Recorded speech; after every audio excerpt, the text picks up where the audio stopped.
আমি জানি না তোমরা এখন প্রচুর সমালোচনা করবা, প্রচুর ট্রোল করবা, প্রচুর কথাবার্তা বলবা যে মাদ্রিদ নিজেদের মাঠে ছাদ বন্ধ করি, ওখানে আর্সেনাল আমাদেরকে উল্টা খেলে দিচ্ছে। বলো, তোমাদের যা মন চায় বলো, যা খুশি বলো, আনন্দ উচ্ছ্বাস উল্লাস সব কিছু করো, কারণ আমরা লাস্ট 2টা ম্যাচে কোনটাতে আমরা কামব্যাক দিতে পারি নাই। তাদের মাঠেও হারছি, নিজেদের মাঠেও হারছি। বাদ দাও, এগুলা বলে লাভ নাই। আমরা আসলে রিয়াল মাদ্রিদ এবং চ্যাম্পিয়ন্স লিগে আমরা বারবারই ফিরে আসি। লাস্ট 10 বছরে আমরা 6টা ট্রফি কিন্তু কি জিতে নিছি, যেটা অনেকের জন্য স্বপ্ন।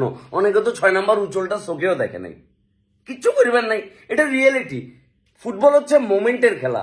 যেই টাইমে যে মোমেন্ট ক্রিয়েট করতে পারবো সে মনে করে যে কি খেলা। এখন আমরা রিয়াল মাদ্রিদ আমাদেরকে নিয়ে আলোচনা হবে, আমাদেরকে নিয়ে সমালোচনা হবে। আমাদের এই সিজন খুবই বাজে গেছে এবং আমাদের ভাগ্য ভালো যে এই সিজনে আমরা অ্যাটলিস্ট কোয়ার্টার ফাইনাল পর্যন্ত আসছি। কারণ আমরা যদি কোয়ার্টার ফাইনাল পর্যন্ত না আসি তাহলে চ্যাম্পিয়ন্স লিগের ওই আমেজটা তো থাকবে না, ওই মজাটা তো থাকবে না। আর এই মজাটারে বাঁচানোর জন্যই রিয়াল মাদ্রিদ কিন্তু বারবার চলে আসে। লাস্ট সিজনে আমরা কিন্তু চ্যাম্পিয়ন্স ছিলাম এবং যারা আমাদেরকে নিয়ে কথাবার্তা বলতেছে তারা লাস্ট 7 বছরে তারা কোথায়? তারা কিন্তু চ্যাম্পিয়ন্স লিগের সেমিফাইনাল পর্যন্ত আসতে পারে নাই। যাই হোক, তারা চলে এসছে, ভালো খেলছে, তারা চলে এসছে। আর্সেনাল ডিজার্ভিং উইন, তারা এই উইনটা ডিজার্ভ করে। তাদের মাঠেও তারা দুর্দান্ত খেলছে এবং আমাদের মাঠে তারা যে লেভেলের খেলা দেখাইছে এটা সত্যি প্রশংসনীয়। তাদের ছিল সলিড ডিফেন্স এবং লাস্ট টাইমে আসি কফিনে শেষ প্যার একটা মারি, আলটিমেটলি আমাদেরকে আর কামব্যাক করার কোনো সুযোগ দেয় না। বাট টিমটা যখন রিয়াল মাদ্রিদ, আমরা সবসময় আশা নিয়ে থাকি।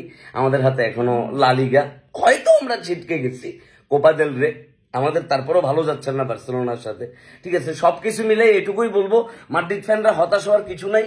ঠিক আছে, মানে আমরা যতগুলো ট্রফি জিতছি অনেকের কাছে সেটা স্বপ্ন। এখন অনেকে আবার বলবো, বাবুরে বাপ দাদার গল্প দিয়ে আর কতকাল চলবি? বাবুরে, এই বাপ দাদারা এত এত গল্প ক্রিয়েট করে রেখেছে, বাকিরা যেগুলো চোখেও দেখানো। এগুলো বাকিরা অন্যান্যরা চোখেও দেখানো।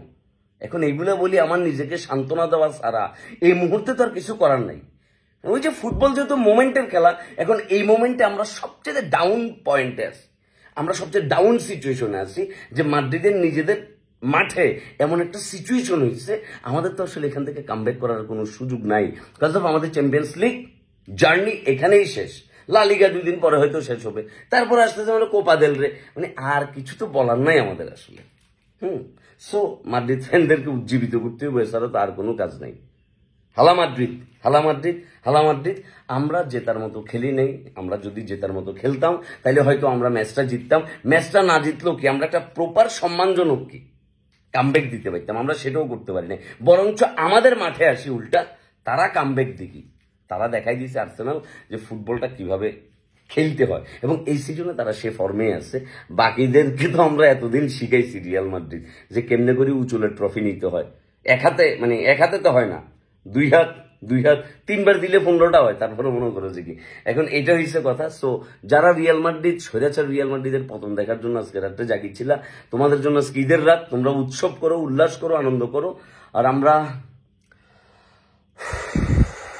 ইটস ভেরি টাফ অ্যাকচুয়ালি, কারণ খুব মনোযোগ দিয়ে খেলা দেখতে বসছিলাম। যাই হোক, ওই এক্সপেকটেশন রিয়াল মাদ্রিদ ফুলফিল করতে পারে নাই। হোয়াট এভার, নেক্সট সিজনে আবার দেখা হবে, আবার সবার সাথে ফুটবলের লড়াই হবে, আবার আমাদের প্রতিপক্ষ যারা আছে তাদের সাথে প্রচুর পরিমাণে ফুটবল নিয়ে কি মজা হবে, আনন্দ হবে, ট্রোল হবে, উচ্ছ্বাস হবে। এখন তোমরা আমাদেরকে ট্রোল করবা প্রচুর পরিমাণে, আমরা জানি, করো, আমরা চুপচাপ দেখবো। পরের সিজনে আবার কামব্যাক দিব। হালা মাদ্রিদ।